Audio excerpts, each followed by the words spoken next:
कटी है उम्र बस ये सोचने में, कटी है उम्र बस ये सोचने में, मेरे बारे में वो क्या सोचता है। तो आज की ये दो पंक्तियां हैं फहमी बदायूनी जी के द्वारा। 1952 में उनका जन्म हुआ और 2024 में अभी उनकी मृत्यु हुई है आज। तो उनको थोड़ा सा याद करके मैंने ये दो पंक्तियां कह दी।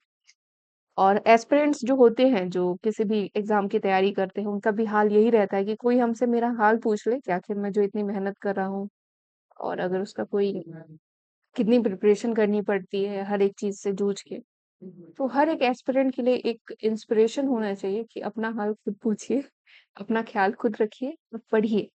It is the only thing. पढ़ेंगे, एग्जाम में अच्छे नंबर आएंगे, अच्छी यूनिवर्सिटी में आप जाएंगे, वही आपके लिए बेटर रहेगा। तो चलिए, आज स्वागत है आप सभी का द पॉलिटिकल क्लासेस के यूट्यूब चैनल पे। आज हम लोग सॉल्व करने वाले हैं पॉलिटिकल थ्योरीज के फिर से कुछ क्वेश्चंस हैं। हमने कुछ क्वेश्चन सॉल्व किए थे। होपफुली आप सभी के लिए वो बहुत ही ज्यादा बेनिफिशियल होगा। और आज हम लोग स्टार्ट करने वाले हैं फर्स्ट क्वेश्चन से अपने। ठीक है, तो पीछे की वीडियोस देख लीजिएगा जो इंडियन गवर्नमेंट एंड पॉलिटिक्स से जो पीवाईक्यू विथ एक्सप्लेनेशन करवाया गया है, वेस्टर्न पॉलिटिकल फिलोसफी के, वो सभी।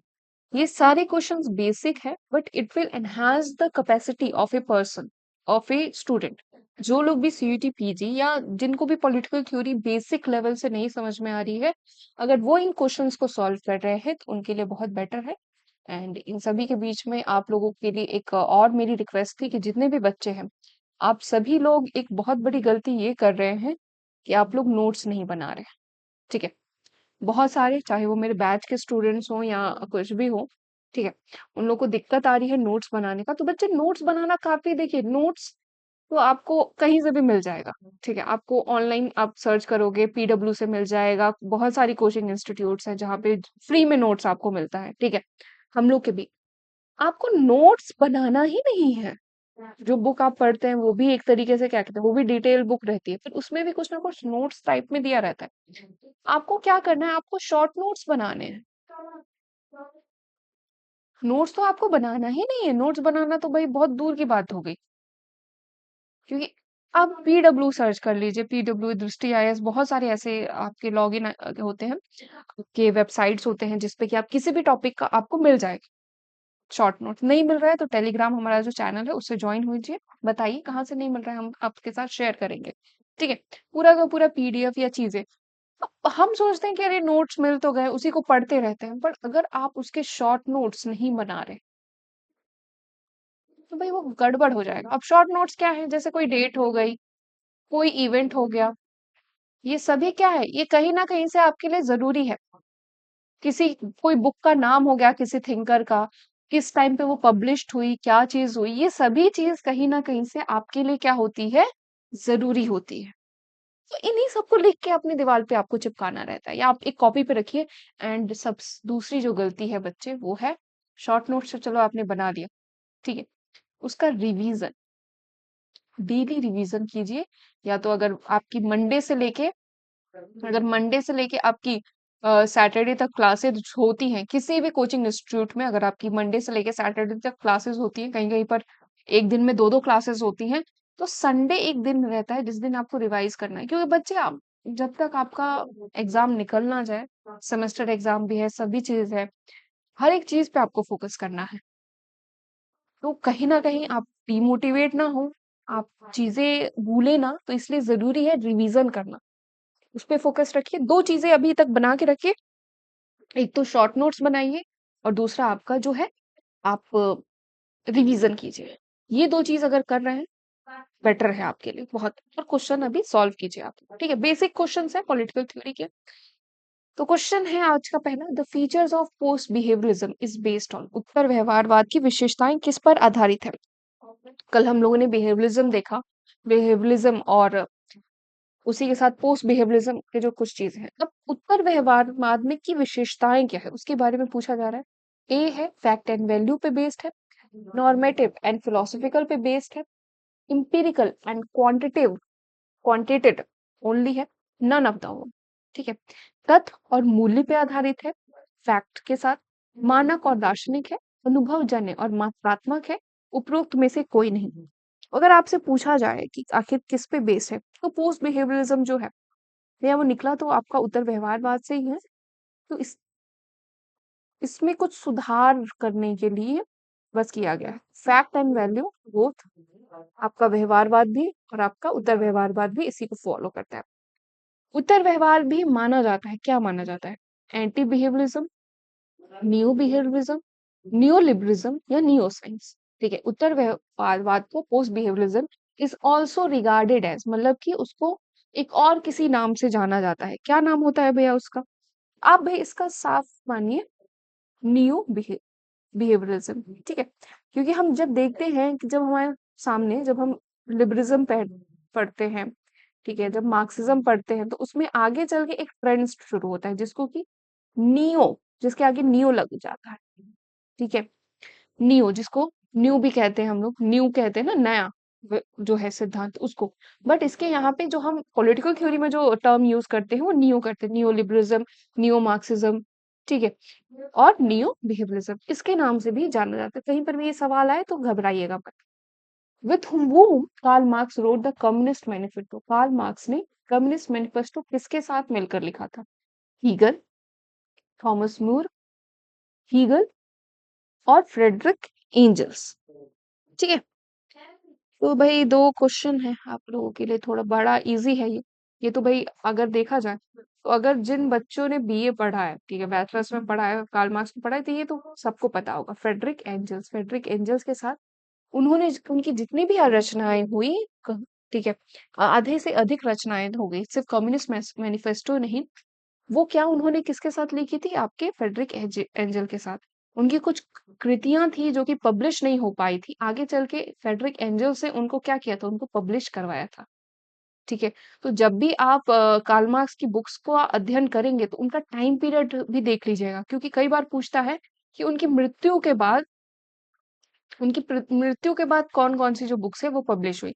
अब आप सोचोगे मृत्यु के बाद कैसे कोई पब्लिश कर सकता है? तो फ्रेडरिक एंजल्स जो थे, इनके दोस्त, इनके मित्र जो इनके साथ किताबें लिख रहे थे, उन्हीं ने ये किया। ठीक है, पब्लिश करवाया। चलिए नेक्स्ट क्वेश्चन देखते हैं। Marxist approach to political theory emphasises against, राजनीतिक सिद्धांत के मार्क्सवादी दृष्टिकोण विरोध पर जोर देते हैं। किसके विरोध पे? Marxist approach to political theory किस पे? सामंतवाद, पूंजीवाद, लोकतंत्र, शास्त्रीय सिद्धांत, क्लासिकल थ्योरीज पे। ठीक है, मार्क्सिस्ट अप्रोच जिसकी हम बात है, मार्क्सवादी जो अप्रोच रहता है वो फॉलो करता है किस चीज पे? वो फॉलो करता है कि मजदूरों का उत्थान हो, मजदूरों पे जो शोषण हो रहा है उस पे उसका उत्थान हो। किससे? तो आपका पूंजीवाद से। ठीक है, कैपिटलिस्ट जो उनसे बहुत ज्यादा जो काम करवाते हैं वो ना हो। ठीक है, इसी में वो लोग क्लास स्ट्रगल की उनकी थ्योरी भी अगर आप देखिए तो भाई इसी पे ज्यादा बेस्ड है। वो कह ठीक है, अब वो बात करते हैं अपनी क्लासलेस सोसाइटी की बात करते हैं, क्लासलेस यानी कोई भी वर्ग ही ना हो। वो बात करते हैं स्टेटलेस सोसाइटी की बात करते हैं। ठीक है, वो बात करते हैं सोशलिज्म की। अब देखिए सोशलिज्म क्या है?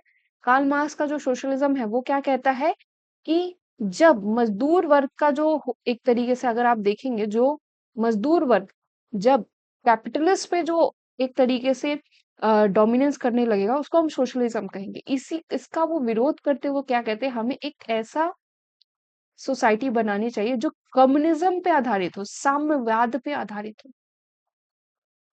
ठीक है, साम्यवाद पे आधारित हो, जहां पे क्या चीज नहीं होगी? जहां पे आपका क्लास नहीं होगा, स्टेट नहीं होगा। सोसाइटी कैसी होगी? सोसाइटी में लोग जो एक दूसरे का क्या करेंगे? सामंजस्य से काम करेंगे, सोशलिज्म। ठीक है, अब यही जो सोशलिज्म है उसको आपका रशिया में अपनाया गया, लेनिन द्वारा अपनाया गया आपका।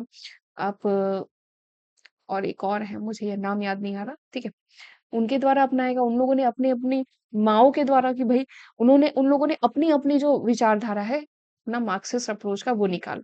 तो आगे चल के हुआ क्या कि मार्क्सवाद बदलने लगा बहुत ज्यादा, जो उनका बेसिक जो टर्म था वो काफी हद तक चेंज होता गया। ठीक है, चलिए अब मार्क्सवाद में देखिए, मैं एक और कुछ इंपॉर्टेंट कुछ बताने वाली थी, मैं मेरे ध्यान में नहीं आ रहा। ठीक है, हाँ, उनके स्टेजेस आप देख लीजिएगा। ठीक है, मार्क्सवाद कैसे डेवलप होता है उसको तो हम बताएंगे ही। मार्क्सिज्म में जो स्टेजेस होते हैं, प्रिमिटिव एज, उसके बाद जो कैपिटलिस्ट सॉरी स्लेव सोसाइटी जो होती है उसमें कैसे कार्य होता है, तो ये जो स्टेजेस देते हैं आपके कार्ल मार्क्स, वो जरूर पढ़िएगा, वो बहुत जरूरी है आप लोगों के लिए। आपका यहाँ पे भी जरूरी है। क्या कहते हैं, पॉलिटिकल थ्योरी में तो सवाल आते ही हैं मार्क्सिज्म से। उसी के साथ साथ आप जब पॉलिटिकल थॉट की बात करेंगे तो उसमें से भी वो सवाल आए कि मार्क्स ने कितने स्टेजेस में डिवाइड किया।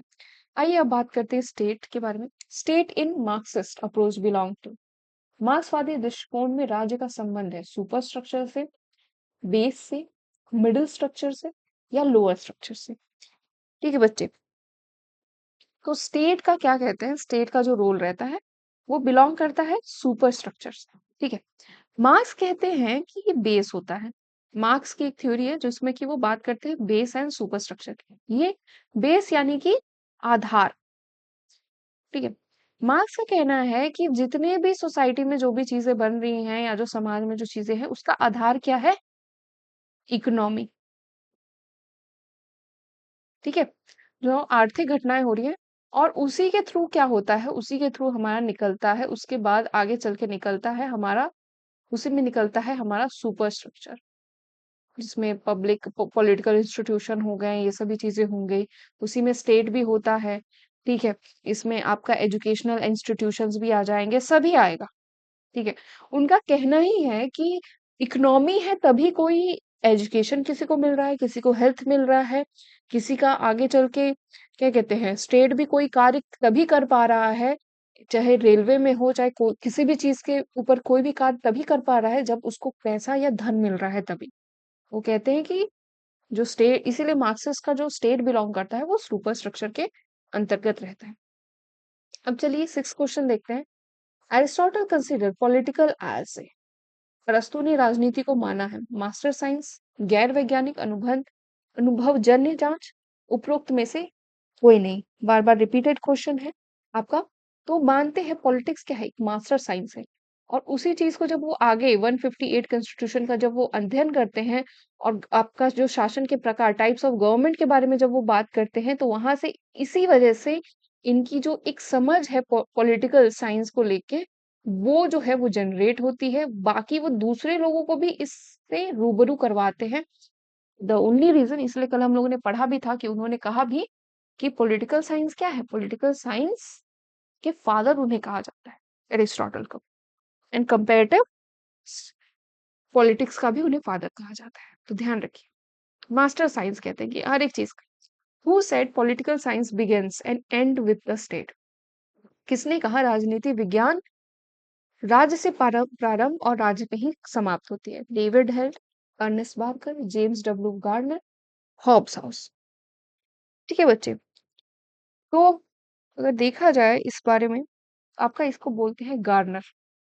ठीक है, उनका कहना है कि हम लोग घूम फिर के कहाँ आते हैं, स्टेट पे ही आते हैं। स्टेट जो भी पॉलिटिक्स होती है कहीं पर भी होती हो, किसी भी प्रकार से होती है, हम घूम फिर के स्टेट में ही आएंगे। स्टेट ही हमारे लिए कोई कार्य करता है, या स्टेट जो होता है, अगर मान लो यहाँ पे स्टेट है, स्टेट स्टेट में जो गवर्नमेंट होती है, ठीक है, गवर्नमेंट होती है, वो कोई भी अगर पीपल के लिए काम करता है, पीपल के लिए काम किया जाता है, कोई पॉलिसी बनाई जाती है, उस पॉलिसी का विरोध होता है, फिर से हम लोग स्टेट में जाते हैं, फिर से वोटिंग होती है, फिर से यहाँ पे गवर्नमेंट चेंज होता है। तो जितनी भी पॉलिटिक्स है वो सारी पॉलिटिक्स यहीं से शुरू होके यहीं पे खत्म हो जाती है। तो जेम्स डब्ल्यू गार्नर की ये बात याद रखें। Who wrote a grammar of politics? Karl Marx, Harold J Laski, George H Sabine, Wolin. अब एक चीज ध्यान रखिएगा, सीयूईटी पीजी का फेवरेट क्वेश्चन है, हर साल आता है, एवरी ईयर 2021 से लेके आपका 2024 तक हर साल ये सवाल आया है ग्रामर ऑफ पॉलिटिक्स के बारे में, चाहे वो मैच द फॉलोइंग में आया हो, चाहे वो साइड से आया हो, ठीक है, या फिर ऐसे सिंपल क्वेश्चन आया हो, बट आया है। तो यहाँ से आप एक दो चीजें और ध्यान रखिए, कार्ल मार्क्स की जितनी भी बुक्स हैं वो, सेबाइन के जितने भी स्टेटमेंट्स हैं वो, क्योंकि सेबाइन के बहुत सारे स्टेटमेंट्स हुए हैं, और हेराल्ड जो लास्की से के जो स्टेटमेंट वो, और ये बुक लिखी है ए ग्रामर ऑफ पॉलिटिक्स, वो लिखी है आपके हेराल्ड जे लास्की के द्वारा। ठीक है, तो कार्ल मार्क्स की बुक्स एंड स्टेटमेंट्स तो पक्का याद रखिए सेबाइन के, क्योंकि पूछा जाता है। हाइलाइटेड अभी टॉपिक से। नाइन्थ क्वेश्चन देखते हैं, who defined politics as authoritative allocation of value. राजनीति को मूल्यों का आधिकारिक आवंटन के रूप में कौन परिभाषित करता है? गार्डनर, कार्ल मार्क्स, मैकइंटायर और डेविड स्टर्न। ठीक है, तो इसका आंसर है बच्चे डेविड स्टर्न। आंख मूंद के इस पे लगाइएगा भाई। अथॉरिटेटिव एलोकेशन ऑफ वैल्यूज की कोई भी अगर मूल्य है समाज में, कि समाज में हमें सबकी भलाई करनी है या कुछ भी करना है, वो कहते हैं कि उसका जब तक अथॉरिटेटिव एलोकेशन नहीं होगा, वो कहाँ पे होगा? वो हमारे पॉलिटिकल सिस्टम के थ्रू जो डिमांड आएगी, वहां पे उस डिमांड के आगे फिर उसी डिमांड से पॉलिसीज बनेंगी, और फिर हम क्या करेंगे, फिर उसी पॉलिसीज का फिर आगे चल के कोई कानून अब जैसे कि एक कानून हो गया महिला सुरक्षा पे। ठीक है, तो समाज की मांग है ना, समाज चाहता है कि हम महिलाओं की इज्जत करें, ये उन लोगों का क्या करें, उन लोगों के साथ अच्छे से व्यवहार करें, तभी ना ये हो रहा है। इसीलिए तो कितने सारे लॉज बने हैं कि हमें महिलाओं का इज्जत करना है। अगर महिलाओं के साथ कोई भी छेड़छाड़ या कुछ कर रहा है, ठीक है, या 10-90 जैसी जो हेल्पलाइन बनाई गई, क्यों बनाई गई? आखिर इसीलिए बनाई गई ताकि उन लोगों का हम क्या करें, उत्थान करें। तो ये जो 10-90 बना, वो क्या है, एक अथॉरिटेटिव अलोकेशन है, ये एक पॉलिसी है जिसको कि हमारे स्टेट ने बनाया। ठीक है, तो वो क्या कहते हैं, politics is nothing but authoritative allocation of values. हम चाहते हैं वुमेन का सम्मान हो हमारे पूरे उसमें, तो वो कैसे होगा भाई? इसी के थ्रू होगा। चलिए, हम उस पर पॉलिसी रूल्स बना देंगे। 10th क्वेश्चन देखते हैं, who said political science investigates the phenomena of government. किसने कहा राजनीतिक विज्ञान सरकार की घटनाओं की जांच करता है? रॉबर्ट डाल, किन्स, जॉन सिली, एरिस्टोटल। ठीक है बच्चे, तो इसका आंसर देखिए बच्चे, इसका आंसर क्या हो जाएगा? Political science investigate the phenomena of government. राजनीतिक विज्ञान सरकार की घटनाओं का जो है वो जांच करती है। जो बच्चे इसका आंसर होगा जॉन सिले ने दिया है। उन्होंने कहा है, उनका ये स्टेटमेंट है कि पॉलिटिकल साइंस कुछ नहीं, जितना भी जो भी घटनाएं हो रही हैं, ठीक है, सरकार में जो घटनाएं होती हैं, सरकार जो कार्य करती है, ठीक है, उन सभी का एक तरीके से उन सबको जांच करना, उसके बारे में जानना, कहाँ पे क्या गड़बड़ हुई, गवर्नमेंट ने 5 साल में जो कार्य किए उसमें और क्या बेटरमेंट वो कर सकती है, उसने कौन से जो डिसीजंस लिए वो उसने सही लिए कि गलत लिए, इस बारे में बात होगी। ठीक है, चलिए नेक्स्ट क्वेश्चन देखते हैं। One of the basic scope of political theory is to analyse. राजनीतिक सिद्धांत का मूल क्षेत्र विश्लेषण करना है, किस चीज का? राज्य की प्रगति और उद्देश्य का, मानव प्रगति के लिए प्राकृतिक विज्ञान का, आर्थिक विकास के लिए औद्योगिक क्रांति का, राज्य की अर्थव्यवस्था को औद्योगिक क्षेत्र में मदद करना। ठीक है, तो द नेचर ऑफ क्या है कि द नेचर अगर देखा जाए, एनालाइज करना क्या है, the nature of nature and purpose of the state. क्या स्टेट करना चाहता है, स्टेट कैसा चाहता है, स्टेट बेस्ट लाइफ चाहता है कि नहीं, बेस्ट लाइफ अगर है तो उसको कैसे वो प्रोवाइड करवाएगा अपने लोगों को, अपनी पूरी जनता है, उसके जो पीपल रह रहे हैं उस पूरे स्टेट में, तो उनको कैसे वो एनहांसमेंट देगा, इस पे पूरी बात जो है वो होती है। नेक्स्ट क्वेश्चन है, who said capitalism is the highest form of imperialism. किसने कहा पूंजीवाद साम्राज्यवाद का सर्वोच्च रूप है? Engels, Kothari, Stalin, Lenin. आप देखिएगा, इसको बोलते हैं लेनिन। साम्राज्यवाद क्या है, जैसे कि आप देखो, आप इसमें एग्जांपल ले सकते हो इंग्लैंड का। इंग्लैंड के पास जैसे धन की बढ़ोतरी हुई, उसने क्या किया, उसने अपनी कॉलोनीज बनानी शुरू की। ठीक है, कॉलोनीज बनानी शुरू की, कॉलोनीज में उनके गुलाम होते थे, आखिर हम भी तो गुलामी थे ना ब्रिटिशर्स के। जित अब उन्होंने क्या किया, गुलाम रखे, उनसे अपना मनमाना शोषण करवाया, उन सभी से बहुत सारा काम करवाया, और जितना ज्यादा हो सके उतना प्रॉफिट कमा के अपने पास रखा। तो यही है, एक capitalism is the highest form of the imperialism. जिसके पास जितना धन होगा वो उतने उस हिसाब से अपनी आपसे मनमानी करवाएगा। ठीक है, नेक्स्ट क्वेश्चन देखते हैं, who made the statement that political theory was political science in the full sense and there could be no science without theory. राजनीतिक सिद्धांत पूर्ण अर्थ में राजनीतिक विज्ञान थे और कोई सिद्धांत के बिना कोई विज्ञान नहीं हो सकता। ये किसका कथन है? Wolin, Germino, Hume, Ferguson. तो इसका हम आंसर है बच्चे जर्मीनो कहते हैं। स्टेटमेंट है, इसको बस याद करिए। ठीक है, उतना इसमें ये एनालिसिस करने की जगह नहीं, स्टेटमेंट है, याद कर लीजिए बस। 14 क्वेश्चन देखते हैं। The ultimate goal of Marxist approach advocate for, मार्क्सवादी दृष्टिकोण के अंतिम लक्ष्य की वकालत करते हैं, किसकी? वर्गहीन और राज्यहीन विहीन समाज की, औद्योगिक और प्रगतिशील समाज की, कुलीन और पूंजीवादी समाज की, उपरोक्त में से कोई नहीं। ठीक है बच्चों, तो मैंने आपको पहले भी बताया कि उनका अल्टीमेट गोल क्या है, वो कम्युनिज्म स्थापित करना चाहते हैं। ठीक है, उनका अल्टीमेट गोल सोशलिज्म नहीं है, बल्कि वो कम्युनिज्म यानी साम्यवाद को स्थापित करना चाहते हैं, जिसमें कि क्लासलेस एंड स्टेटलेस सोसाइटी, वर्गहीन और राज्य विहीन समाज की वो बात करते हैं, क्योंकि वो उन दोनों को मानते हैं कि ये दोनों होने की वजह से समाज क्या हो चुका है, आज अपने हिसाब से कार्य या अपने हिसाब से एक दूसरे को नीचा दिखाने का कार्य करते हैं, किसी भी ह्यूमनिस्टिक को। 15 क्वेश्चन, आज का लास्ट क्वेश्चन है। The theories of origin of state is associated with, राज की उत्पत्ति का सिद्धांत संबंधित है किससे? एनवायरमेंटलिज्म से, इकोलॉजिस्ट से, बिहेवियरिज्म से, या सोशल कॉन्ट्रैक्ट से। अब आप यहाँ से थोड़ा सा अगर देख सको बच्चों, तो आप यहाँ पे हॉब्स, लॉक, रूसो के टाइम पीरियड पे जो आपने सोशल कॉन्ट्रैक्ट पढ़ा है, वहां से आप इसको कोरिलेट कीजिए।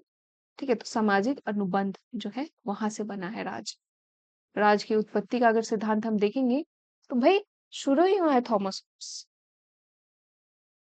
और उन्होंने हॉब्स, लॉक, रूसो ने क्या किया, एक सिस्टमैटिक तरीका बताया, और ऐसा तरीका बनाया जिससे कि हाँ जनता, उनका जो आइडिया था कि हाँ जनता ही चुनती है और जनता ही सर्वोपरि परि है। और लॉक क्या कहते हैं, लिमिटेड गवर्नमेंट की बात करते हैं। वो बात करते हैं कि भाई जो भी स्टेट है, स्टेट के अधिकार हैं, बट स्टेट के कुछ अधिकार जो है वो लिमिटेड भी है। ठीक है बच्चों, तो ये आज हम लोगों ने 15 क्वेश्चन सॉल्व किए, कल हम लोग फिर से सॉल्व करेंगे कुछ क्वेश्चन। उसी के साथ साथ thank you so much and all the best for your preparation. Channel को लाइक शेयर एंड सब्सक्राइब जरूर कीजिएगा, क्योंकि आप जानते हैं कि ये सभी चीजें बनाने के पीछे एक बहुत बड़ी टीम लगी है। बहुत बड़ी नहीं, कुछ लोगों की टीम लगी है। ठीक है, जो बहुत मेहनत करती है। तो हम चाहते हैं कि आपका प्यार अगर हमें ऐसे मिलता रहेगा, तो हम और बेहतर वीडियोस आप लोगों के लिए बनाते रहेंगे। और हमारी जो मेहनत है कि हम आपको फ्री मटेरियल प्रोवाइड कर पाए, फ्री में बहुत सारी चीजें सीईटी पीजी की दे पाए, वो हमारा जो लक्ष्य है वो अपना पूरा हो पाएगा। तो चैनल को लाइक शेयर सब्सक्राइब जरूर कीजिए और शेयर भी कीजिए अपने सभी दोस्तों के साथ। Thank you so much.